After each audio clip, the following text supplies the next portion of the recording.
Hey, Pro-Life Jen. Thanks so much for subscribing to my Explicitly Pro-Life podcast this year. I'm so excited in 2023 to be bringing dozens of new guests and experts to you to give you all the marching orders you need to fulfill your mission to abolish abortion in our lifetime. But to finish off this year, we're going to replay the top 3 performing episodes of 2022 just in case you might have missed a week or two. Hope you enjoy.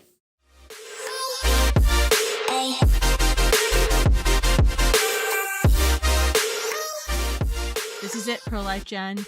This is the moment we've been preparing for, the moment we've been training for on college campuses and communities across the country. This is it. This is our moment to transform from the pro-life generation to the first post-Roe generation.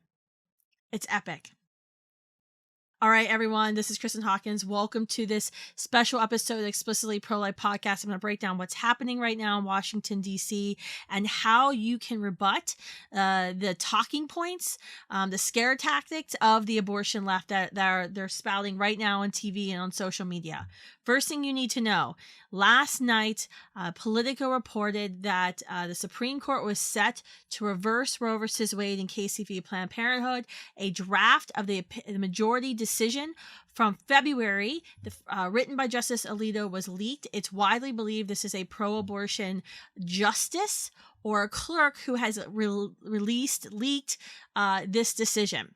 This is not the final decision. So we are all holding our breath right now, praying that this is in fact the final decision, that the court still has 5 votes to reverse Roe v. Wade, and that this was just a desperate act from the abortion industry trying to gin up public support, protests across the country in an attempt to basically use a heckler's veto to bully the 5 Supreme Court members into changing their mind, which, by the way, if you're on the Supreme Court and you allow protesters to change your mind about what is or is not in the Constitution, you probably don't deserve to be on the Supreme Court in the first place. So we are impatiently waiting for the Supreme Court to release what would be the final decision. This is not final. Let me say this again. This is not final. This is why, you'll hear the pro-life movement say, if this is final, we pray it is final. This is a draft decision. We do not know yet. This is unprecedented in the history of the United States of America. In the history of the Supreme Court, this has never happened before. In fact, there's many people on the left and the right who are actually more upset about the leak than I think they are about Roe being reversed, calling it the greatest sin that could have ever happened for this leak to be this leak from the Supreme Court, which I would say back up the train here. The greatest sin was allowing abortion in the first place, but this is a transformational moment, and not for the good of our country. And forever, the way the Supreme Court functions as an independent judiciary will always be altered. And let's be clear, the U.S. Senate and the pro-abortion U.S. senators wasted absolutely zero time then after the Supreme Court has essentially been blown up to then say we should blow up the U.S. Senate and we should get rid of the filibuster, and we need to pass the Women's Health Endangerment Act immediately to codify Roe versus Wade, abortion all 9 months of pregnancy for whatever reason, funded by taxpayers, into law. So there's a lot going on. But today, specifically, I'm coming to you because I want to help you answer some of the pro-abortion talking points that you're hearing. Last week, Planned Parenthood actually announced that they were launching a $16 million campaign in kind of like conservative red states to gin up support for abortion. Because I think what they're seeing is life has continued on in Texas. I'm in Texas right now filming this. I'm traveling throughout Texas. I'm in the airport, and there's women in business suits on cell phones conducting business. And guess what? Women are still graduating from college this weekend. And there's been absolutely no difference between now and September 1st when the Texas heartbeat law was signed into effect, which bans over 60% of abortions in Texas. Life continues on. In fact, I would think this would be a big victory of feminism to say that, wow, No woman ever should have to feel like she has to choose abortion in order to continue on in her career, or continue advancing her career, or to achieve her educational goals. This is great. Women don't have to choose to end the life of a unique, whole, living human being in order to be successful. But don't worry, the feminist movement isn't that advanced yet. So let's go over some of these talking points, and I'm going to do this. I'm trying to do this as fast as possible because, as you can imagine, my phone has been blowing up. Okay. The first thing you're going to be hearing is that a majority of people support Roe versus Wade. They already, CNN last night had this panel with pro-lifers on it who supported Roe versus Wade, not pro-lifers, saying this is the talking point they're going to be using. Students for Life, for the past 3 or 4 years, we have done our own polling of millennials and Gen Z. That is the largest demographic in our electorate. A third of our electorate are 35 and under. Very scary for lots of other issues, but we really wanted to find out our target audience, how they feel about abortion. This January, our Dimitri Institute for Pro-Life Advancement, we actually released the polling results. You can go to instituteforprolifeadvancement.org and read the one-pager of the polling results. You can see the questions we asked. We don't hide things like the pro-abortion pollsters do, because what you often find in abortion polling is folks will say, do you support Roe versus Wade, yes or no?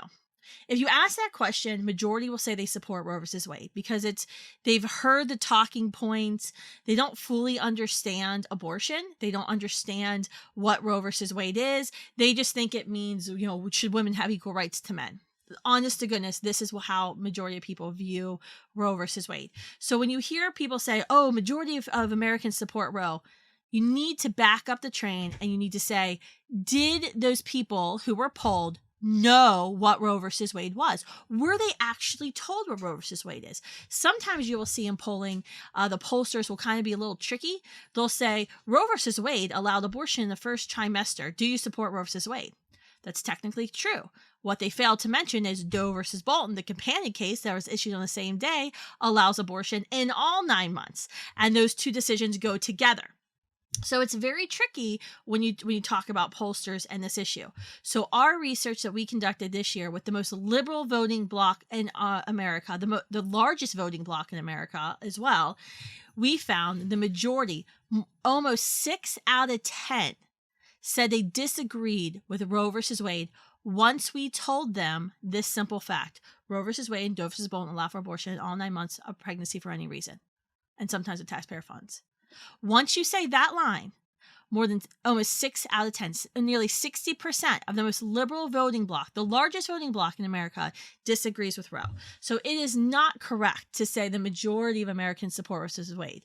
Other polling we can see when the Americans are told, nearly 8 out of 10 of all ages oppose Roe versus Wade, if they know what Roe is. So that is the first thing you've got to clarify when you're hearing this.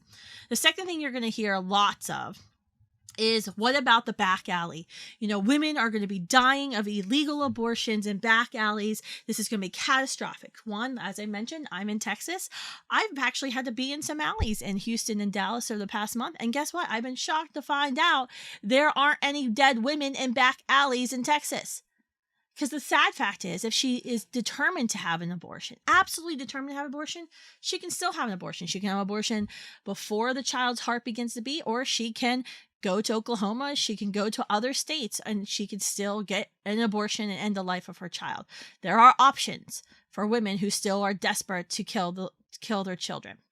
So I would say that's not true. And Texas has proved this is not true. But I don't want you to just have to trust me, a pro-life leader, and what I've seen on the ground here in Texas, the state that's banned 60% abortion. I'm actually going to read to you from the abortion industry themselves, because I think that sometimes helps. So where did we get the myth of tens of thousands of women dying in back alley abortions in the late 60s? This was a myth that was used to promote the legalization of abortion by two men, Bernard Nathanson and Larry Ladder, who co-founded NARAL, the National Association of Repeal of Abortion Laws.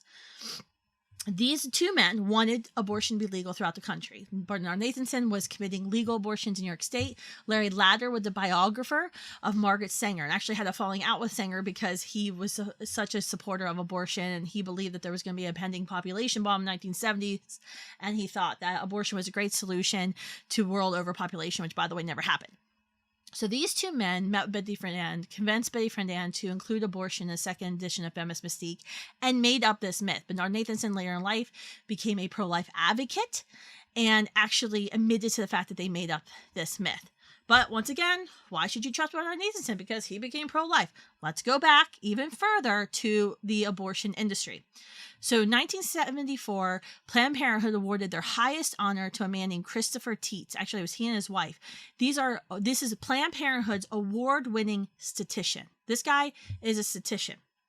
The Washington Post, I actually found this in the Washington Post of all places. They actually found Christopher Tietz's own writings about abortion mortality before 1973 and then not after 1973. And once again, he won Planned Parenthood's highest award, the Maggie Award, which that's that award named after Margaret Sanger, the eugenicist who believed that certain races and certain classes of people shouldn't be able to reproduce. That's the same award they gave Nancy Pelosi and a whole bunch of other pro-abortion leaders who then, even after, everybody told them that Margaret Sanger was a racist, Nancy Pelosi refused to give up and return her Maggie Award. But okay, I'll just stop there. So the Washington Post found a 1948 paper from Christopher Tietz, 1948, who wrote that the number of deaths from abortion was rapidly declining because of the invention of what?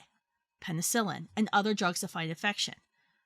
1948, Tietz writes publicly that the number of abortion deaths was rapidly declining because of penicillin. 1959, Mary Calderon, who at that time is the National Medical Director of Planned Parenthood, she goes on to found SECUS, which is basically the reason for all the terrible comprehensive sex ed in schools. Mary Calderon, though, 1959, she's the National Medical Director of Planned Parenthood. She wrote, quote, "Abortion is no longer a dangerous procedure. In 1957, there were only 260 deaths in the whole country attributed to abortions of any kind." Mary Calderon then went on to say she attributed this decline to antibiotics, just what Christopher Tietz had said, and the fact that 90% of illegal abortions, she believed, in 1959, she's saying 90% of illegal abortions were being committed by trained physicians who she labeled are in good standing in their community. So 1959, Medical Director of Planned Parenthood saying 90% of abortions aren't being done in the back alley. They're being conducted by physicians in good standing, meaning they see patients during the day, they're well known in their communities, and they just don't advertise that they commit abortion, which actually makes sense because if you think about 1973, January 22nd, January 23rd comes around, there wasn't like an instant national abortion training protocol, right? People who were committing abortions on January 21st and January 22nd silently and quietly just were able to advertise it. 1969, Christopher Tietz, I'm bringing him up again, he writes again publicly. So 1969, Christopher Tietz, Planned Parenthood's own award-winning statistician, writes, quote, "Some 30 years ago it was judged that the such deaths might number 5,000 to 10,000 per year. But this rate, even was approximately correct at the time, it wasn't, cannot be anywhere near the true rate now. The total number of deaths from all causes among women of reproductive age," remember this is 1969, "in the U.S. is not more than 50,000 per year. The National Center for Health Statistics listed 235 deaths from abortion in 1965. Total mortality from illegal abortions was undoubtedly larger than that figure, but in all likelihood, it was under 1,000. So this is Planned Parenthood's own award-winning statistician in 1969 saying, yeah, it was somewhere between 200 and 1,000 women were dying of illegal abortions. By the way, the CDC in 1974 released their statistics, which, by the way, we don't have a national abortion reporting law, so we don't know how many women are injured from legal or illegal abortions. We don't know really the true side effects of abortion in our country. But in 1974, the CDC's own estimation, they said that more women died from legal abortions than illegal abortions. Because as we all know as pro-life advocates, abortion's not safe, even if it's legal. Abortion is not safe, even if it's legal. Okay, so I've addressed, I've addressed some of the polling. I've addressed the back alley abortion myth. The other last part I want to talk about is her body. And this can be rebutted using science. No, the child growing within inside of her is not part of a woman's body. Yes, the child is using her body. and is dependent on her body to continue to grow and thrive. But the child is completely self-directed. What's so cool is even when the child comes into existence, when sperm and egg unite, a unique whole living human being that's never existed before and will never exist again is created, that child directs his or her own growth. The mother's body doesn't tell the child how to grow. In fact, the child directs the growth of the placenta, the organ that is developed and it was grown inside of the mother's womb that sustains the child's own life. It's unbelievable. So biologically, no, the child inside of a woman's body is not her body. When I was pregnant with my boys, my 3 sons, I did not suddenly become a man because I had male genitalia. No, my children had male genitalia, but I was still very much a woman. Which, by the way, I'm very interested in the fact that everyone is now talking about women and we all suddenly know what women really are with this Supreme Court case. So, no, biologically, the child is not part of the woman's body. It is true. The child relies on the mother's body for support and for safekeeping. That is absolutely true. I saw Kirsten Powers on CNN last night in this panel that had supposed pro-lifers on it talking about this isn't about abortion. This is about women's rights to be free, and aren't women full human beings? Absolutely. The fundamental premise of our movement in the pro-life movement is that every human being, born, preborn, male, female, has equal deserving right to life. So this argument, this movement to make abortion unthinkable, to make abortion unavailable, is not an argument, is not a movement to deny women their humanity. No, we're seeking to expand and to ensure that every member of our human species is acknowledged as a member of our human species and treated as such. And there's a reason why our founders wrote life, liberty, and the pursuit of happiness in that order, because every time pursuit of happiness or liberty trumps another person's right to life, the result is always the same: death, subjugation, destruction. That's always happened. You can look at slavery. Slavery is a perfect example of that. When someone else's pursuit of happiness, pursuit of wealth, trumped another person's right to life, look what happened. And this is exactly what we see in abortion today. It's, this is my body, and this, enduring 9 months of pregnancy will change my body, is a challenge, is a burden for me. Therefore, I should have the right to end the life of my child. Our movement would say, no, you've engaged in a behavior, unless you're talking about terrible circumstances of sexual assault, you have engaged in a behavior that could lead to the creation of a unique whole human life. And there are consequences to every decision and every choice that we make. And heterosexual sex has interesting consequences. And the creation of a unique whole living human life is one of those. And you've essentially consented, when you engage in a heterosexual sex, you've consented to the fact that you acknowledge that this could be a potential consequence of your behavior. And you've essentially given that permission over for that life to be created. Abortion isn't fundamentally like just denying that. Abortion is saying, I've given permission and I'm taking it away. I'm taking it away. You will hear this. I've been hearing this on campuses. This is the old analogy of the Society of Music Lovers kidnaps you. You're walking the street, you get kidnapped, you wake up, you're in a hospital bed, you're plugged in to the guy next to you, and the Society of Music Lovers is like, yeah, sorry we had to kidnap you, it kind of sucks, but it turns out this world famous violinist is going to die. You're the only person alive in the world that can keep him alive, and your body has to be hooked up to his to sustain his life. But don't worry, after 9 months he's gonna get all better, you can get unhooked. And abortion advocates use this to try to trick pro-lifers, but what they're missing in this analogy is, you as an individual, it would be very nice of you, even though this unjust action has happened to you, that you've been kidnapped, you've been plugged into another human being that you don't even know, that you have no relationship with, against your will. It would be a really nice thing for you to say, you know what, you've done wrong, but I'm going to stay plugged into you. But your your moral obligation to a stranger is fundamentally different than your obligation to offspring, to a life that you've created. You participated in the creation of a life. The second thing you have to remember with this analogy, and when abortion supporters try to compare it with abortion, is what I talked about earlier of sustaining and actively denying. So with abortion, it's not just, oh, you're removing support. You are actively going in and dismembering and violently ending another human being. That is fundamentally different than simply saying, I'm not going to support that human being any longer. Because in order in a pregnancy not to support a human being that's growing within inside of you, you have to commit an act of violence, and you actually have to dismember that child, or cause a heart attack, or rip them apart through a suction catheter. So it's fundamentally different. So, all right. Sorry, guys. Tried to keep this short. I know there's a lot to unpack. There's going to be more podcasts coming. Make sure you subscribe to my Twitter feed, Kristan Hawkins, and my Instagram, and as well as Students for Life. We'll be keeping you up to date. We're at the court today. We're going to be on the ground every single day, giving you up to the minute news.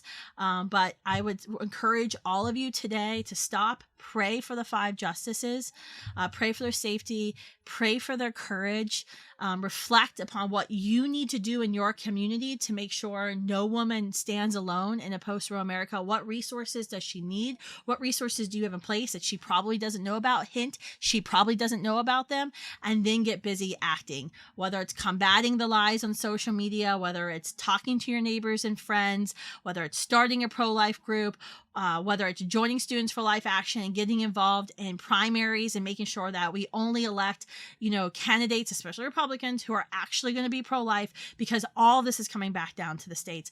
And let us pray that this moment happens and we become the first post-Roe generation. If it happens, just so you know, I was doing some math last night, just quick math. We think with about the 26 states that will act to ban abortion, about 50 kindergarten rooms will be saved a day. Immediately. 50 kindergarten rooms will be saved a day from the violence of abortion. So there's a lot on the line. Bye, guys.